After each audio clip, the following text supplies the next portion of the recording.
beauté et fragilité, ce sont des termes totalement ignorés du vocabulaire des géopoliticiens et qui en réalité sont au cœur d'un nouveau réalisme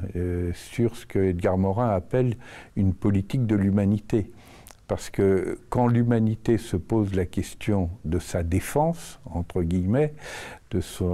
elle n'est pas menacée par des barbares extraterrestres, elle est menacée par sa propre barbarie intérieure. Or, l'une des origines de cette barbarie intérieure, c'est précisément le déni de la fragilité. Quand on dénie sa propre fragilité, on la dénie aussi évidemment aux autres, on construit une carapace, cette carapace est vécue comme menaçante à l'extérieur, déclenche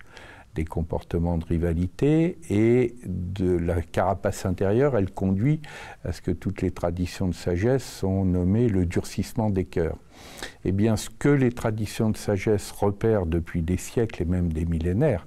à savoir que l'humanité a bien un problème de barbarie, mais que ce n'est pas un problème de barbarie extérieure, mais de barbarie intérieure, ça nous conduit à fonder la nouvelle géopolitique de l'humanité sur la question de son rapport à la fragilité et à la beauté, ce qui nous permet au passage de nous réunifier avec les traditions de sagesse, de nous réunifier avec l'essentiel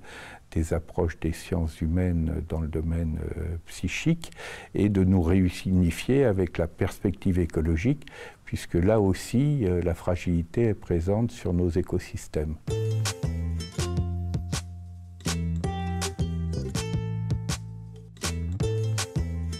L'un des éléments essentiels du lien social, c'est ce que beaucoup de philosophes, mais aussi en partie d'économistes, nomment l'empathie. C'est-à-dire, je reconnais aussi mon semblable comme être humain et je sais aussi que lui est fragile. Et à ce moment-là, l'entraide naturelle entre des êtres fragiles, c'est la coopération. C'est pas la rivalité, c'est l'empathie, c'est la tendresse, c'est l'amitié, c'est l'amour.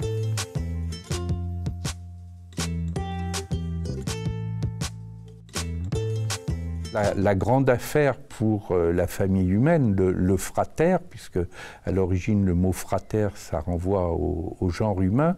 c'est de réussir ce rendez-vous critique qui lui permet de réussir sa transition vers la germination créative qui correspond à ce que les dialogues en humanité que vous évoquiez appellent la nécessité de grandir en humanité, c'est-à-dire un seuil qualitatif dans la voie de l'humanisation, comment devenir pleinement des êtres humains et comment résister au risque majeur que serait celui d'une logique de rivalité et du vieux monde qui peut nous entraîner dans des logiques guerrières si nous n'y prenons pas garde.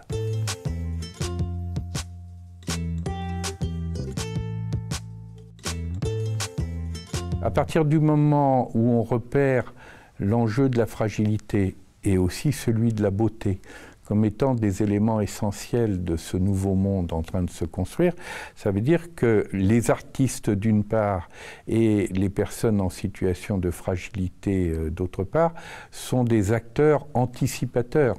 du nouveau monde à venir. Et donc, au lieu de les traiter comme des marginaux ou pire, comme des charges, il nous faut au contraire les traiter comme des éclaireurs qui nous aident à avancer vers ce nouveau monde en formation.